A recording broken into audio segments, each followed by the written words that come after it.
everybody, welcome back to our channel. My name is Terrell. And my name is Brendan. And we are BNT Reacts. And today we are checking out It in Real Life, horror movies based on true stories. And this is by #MindWarehouse. Definitely interested to check this out. Absolutely no one at all requested this, not gonna lie to y'all. But I saw this and wanted to do this. So definitely interested to check this out. We love us some horror movies over here. We love horror. It's such a great genre. It's just so definitely interested to check out these ones based on true stories. I'm not gonna lie, I'm a little scared though, because the true story ones be hitting different. You be like, damn, this actually happened. I'd be like, damn. That's only because my mom, real quick, my mom kind of traumatized me when I was younger because, and I don't think she did it knowingly, but she like would watch like it was a show that used to be on. I don't even think it's on now. Probably not. It was called America's Most Wanted. And like they used to have, I can't think of the guy's name, but like he used to like tell stories about like all of these serial killers and all these like killers and crazy people, like, and they were like actually out there still wanted, and like it was a show to like help people like figure out like how they look and everything and their crimes, and then like they can call and report them. So they were actually out there like still wanted. And so I used to watch that really young with my mom, and I used to be like, oh my God, I hope they ain't in this neighborhood. So that everything that's like true story, it hit different for me because I'm always just like, I'm thinking about that. But nonetheless, interested to check this out. Let's get into it. Let's watch.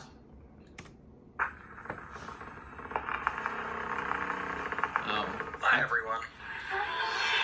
Oh, hold on, I don't like this. About where writers find inspiration for their movies. Melodramas, comedies, and documentaries don't really raise any questions. The events in them may well be a reflection of life. But what about horror movies? The frightening events that are shown in them aren't from real life, right? You just don't want to believe in it, but you have to. Sometimes real events are the basis of horror movies, so get ready. I don't recognize none of these horror movies. Tiffany, what the hell are you doing? Yeah, I was like, I know what it is. Why are you dancing with a skeleton, girl? It. I love it. I know it is kind of like based on, yeah. In August 2017, before the screening of the horror movie It, professional clowns in many countries of the world called to ban the film because it cultivates fear in people. However, to be honest, these guys worried about their profession woke up a bit too late. The reputation of clowns has long been right. That's something you can't change. And all because of the wickedness of a man named John Wayne Gacy Jr. This serial killer terrified Cook County, Illinois for 6 long years. As a result of his activities, 33 people were killed, and everyone remembers John as the clown killer. What's the best way to gain a person's trust? Introduce yourself as a friendly, funny clown, of course. In the 70s, people weren't afraid of them. Therefore, unsuspecting victims willingly got in Gacy's car, and nobody saw these trusting people ever again. I'll talk about something in the end. It was Gacy's horrible story that inspired Stephen King to create Pennywise, the main character of the book It and the movie of the same name. 3096. I didn't know that, though. 10-year-old Natasha Kampusch lived in Vienna and never came late after school. That's why when on March the 2nd, 1998, she didn't come home after school, her mother got worried, and she was right to. It turned out that even though the girl went to school in the morning, she didn't make it to the classroom. A little later, there was a 12-year-old witness who said that she saw Natasha halfway to school. Somebody put her in a white van and drove away in an unknown direction. The police organized a mass investigation, which, however, did not lead to anything. I've never even heard of this. Yeah, I haven't either. While the police searched for the child and examined the cars matching the description, Natasha began to live a new life in prison. Her kidnapper was a man named Wolfgang Pricklepil. He carefully planned the crime and did everything so that nobody would ever find the girl. Under his house, he built a secret room of 5 square meters. It was located at a depth of 2.5 meters underground, had no windows, and was completely soundproof. 3 massive doors divided Natasha from freedom, one of them weighing 150 kilograms. Inside the room, there were lockers, a TV, a table, a chair, a sink, a fan, the sound of which, according Responding to Natasha was kind of a challenge for her. From time to time, Prickler Pill let the girl take walks. There was no way to escape, and Natasha spent most of the time in this small room, feeling like an animal locked in a cage. The captivity lasted from the 2nd of March 1998 to the 23rd of August 2006. That's when she escaped. The girl spent 3,096 days with the maniac, isolated from the What is your point? What is your point? Like, she was exhausted and weak, but still unharmed. But the police couldn't even catch Wolfgang Prickler Pill. What? When he found out about Natasha's escape, he jumped in front of a train. This terrible story became the basis for a biographical horror film called 3,096 Days. I've never even heard of this shit, so yeah, that's crazy. After telling you this story, we'd like to remind you, never get in a car with strangers. Yeah. And you gotta be careful who, like, in the 70s, a girl named y'all parents Donna gotta be careful watching y'all kids go to school and making sure they going with someone you can trust. Of course, she was happy at first. Despite the fact that she was in her 20s, she did love dolls. One day, Donna woke up and found a note on the floor next to the doll which said, "Help me." Donna and her roommate decided that someone was sneaking into their house at night. They put scotch tape on the door and placed the rug in a special way to check, but the rug stayed in the same position. The scotch tape didn't move, and the cryptic notes continued to appear. Soon, inexplicable sounds could be heard. Look at Annabelle. Was clearly happening in the apartment.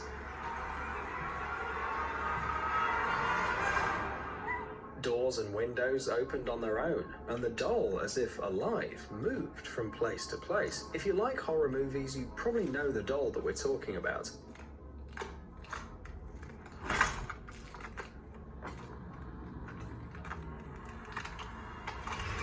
The story involves I'm sorry, I'm not scared of like the haunted dolls. Ed and Lorraine. You gonna get kicked in the fucking face. No, I don't mess with that. I don't mess with that. So they called an exorcist and then took her to the museum as an exhibit. If you watch the film Annabelle, you may have noticed an inscription saying that the film is based on a true story. Yeah, I know that this is not a writer's trick to make. I think I watched like. Create an ominous. I think Annabelle was on like in the background. Like I initially wanted to watch it, and then this became like background. Open water. The story begins with some very joyful events. However, it ends, but let's talk about everything in order. Thomas Lonergan and Eileen Haynes met at the university and fell in love with each other at first sight. They traveled a lot, loved scuba diving, and were a perfect couple. Ambassador, the Honorable Kaufa Vakatale.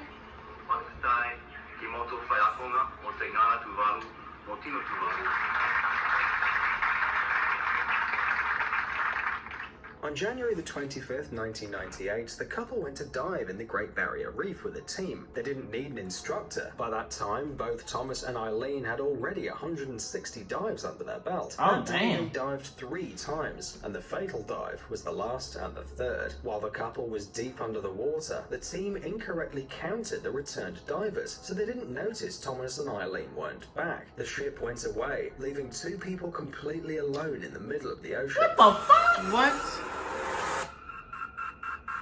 The most striking thing is that nobody knew about the incident for about 2 days. It became known by accident. A team prepared a search, but everything was in vain. From time to time, parts of the wetsuits belonging to the couple were washed ashore. Neither Thomas nor Eileen were ever found. All that was left of them was a sign that was found on the shore 6 months later. Based on this story, the movie Open Water was filmed, although the main characters are named Daniel. Everybody getting fired, throw whoever the fuck was in charge in jail. In this film, fuck no. Fuck no.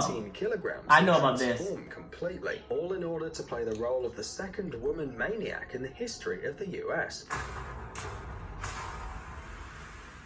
The life of I haven't seen it, but I didn't go well from the beginning. Heard good things she about never the knew film. her father. Her mother left her and her brother. The children lived with their grandparents, and overall, it wasn't a good life. At the age of 14, she learned about her own pregnancy, and after giving birth to her child, she left school. And at the age of 15, she ended up without a roof over her head and began to engage in unpleasant work to somehow get the means to exist. Every year, her life was becoming more and more horrifying and sad. However, even this this fact is no excuse for becoming a monster. The film tells the story of her life and her major crimes, and it was named like that for a reason. The woman committed her first murder on November the 30th, 1989. The victim was a man named Richard Mallory. The cops knew who I was. After Richard Mallory died, I left prints everywhere, and they covered it up.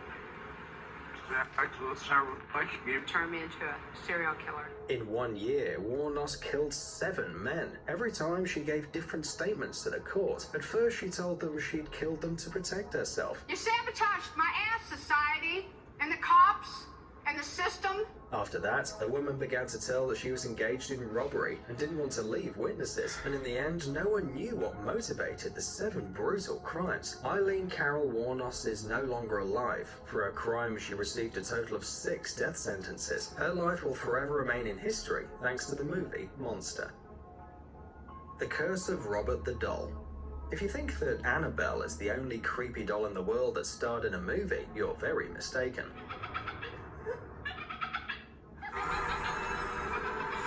Meet Robert. His story supposedly begins in the early 20th century. First, it was owned by Robert Eugene Potter. According to legend, the doll was given to the boy by a maid who put a terrible, dark curse on it. It was the cause of the strange events that were happening in the house. The doll winked and moved from room to room. Sometimes Eugene talked to Robert, and the doll this looks supposedly scary. answered him. This doll right here For the looks a little past scary. 100 years, Robert has had several owners. He brought ill luck to everyone who treated him badly. Today, the doll is at the Martello Gallery, Key West Art and Historical Museum. Anyone who takes a picture of Robert without asking permission is cursed. That is why the museum receives dozens of letters every day, in which visitors apologize for their incivility and ask Robert to take their curse off of them. Apparently, his story isn't just a fiction, so it's not surprising that in honor of this story, a movie was created, The Curse of Robert the Doll.